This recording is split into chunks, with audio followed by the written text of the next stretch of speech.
You live in a dominant culture that is designed to destroy your sense of self and your belief in yourself. The easiest thing I've done was to get out from under the labels and to live the life that I live. The most difficult thing I've ever done was to believe that I can do it.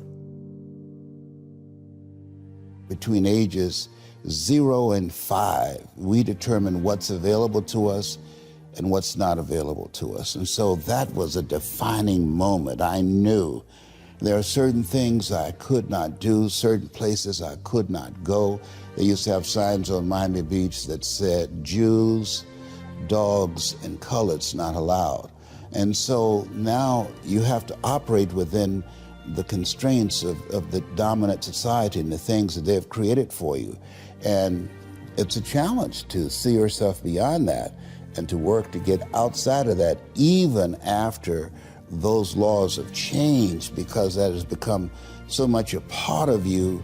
You unconsciously operate within the parameters of what has been put in place. Like you're driving on the expressway, the 405, and you'll get off on an exit that you weren't going in that direction, but you unconsciously did it because you've done it so many times that many people, because they're not making a conscious, deliberate, determined effort to think outside of what life has thrown at them, they end up doing the same thing over and over and over again. Einstein said that thinking that has brought me this far has created some problems that this thinking can't solve.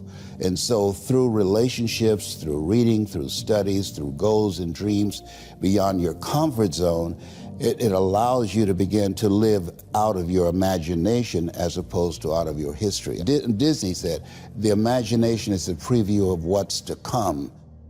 They have to expose themselves to something that will give them a different vision of themselves. And in addition to that, they have to put themselves in a community of what I call OQP, only quality people.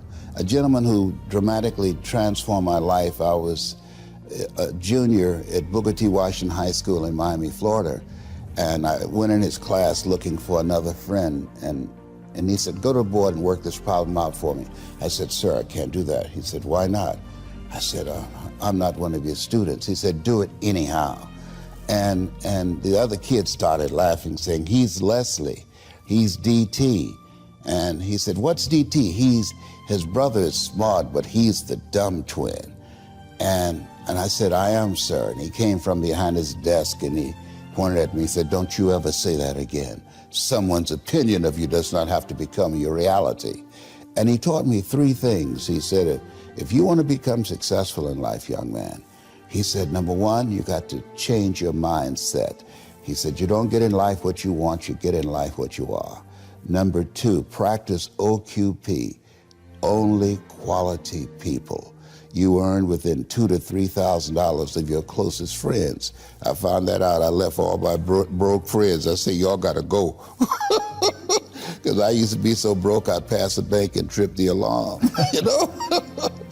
And the 3rd thing he said, develop your communication skills, because once you open your mouth, you tell the world who you are. He said, those are 3 major things that you want to work on that will liberate you from living in Liberty City, living in poverty in Overtown. It will help to escape out of where you are right now, because I see you watching me and I know you want more. I can see the hunger in your eyes. You get hungry by finding something that's you.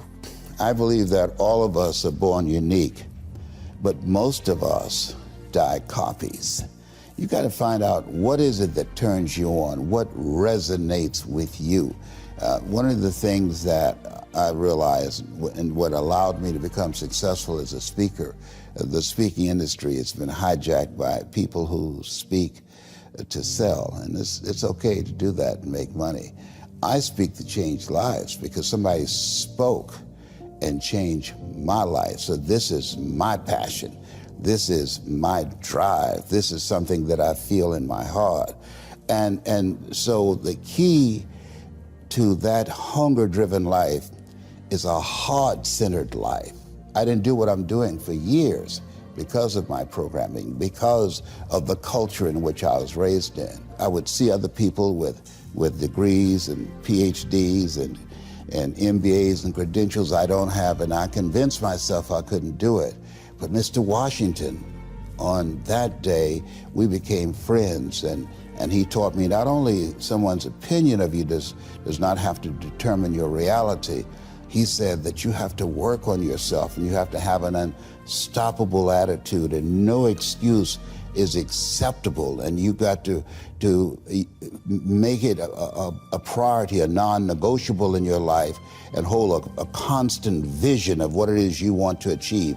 See it accomplished, and go all out. Find a way to win in spite of the setbacks, in spite of the disappointments, in spite of your failures. I tell people when I'm giving presentations, you will fail your way to success.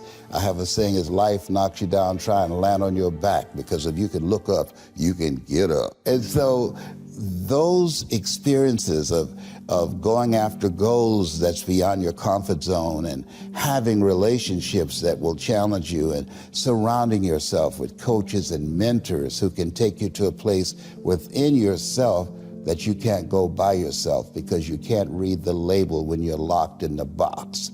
And so those experiences, they challenge you to go to that next level and continue to move forward in your life, doing new and exciting things that eye has not seen, ear has not heard, nor has entered the heart of mankind what God has in store for you when you live a heart-centered life, deciding that you're going to live a life that will outlive you. You're going to live a life that counts, a life that will build a legacy and change the planet. You know, Horace Mann said, we should be ashamed to die until we've made some major contribution to humankind. And so my goal is to make a major contribution to humankind. Every day when I get up, my mindset is, what is it that I can do to touch and impact somebody's life today? Don't live the life that has been given you by their circumstances, by the people that's around you. That Sidney Poitier wrote a book called The Measure of a Man. And he said, when you go for a walk with someone, something happens without being spoken. He said, either you adjust to their pace or they adjust to your pace. Whose pace have you adjusted to?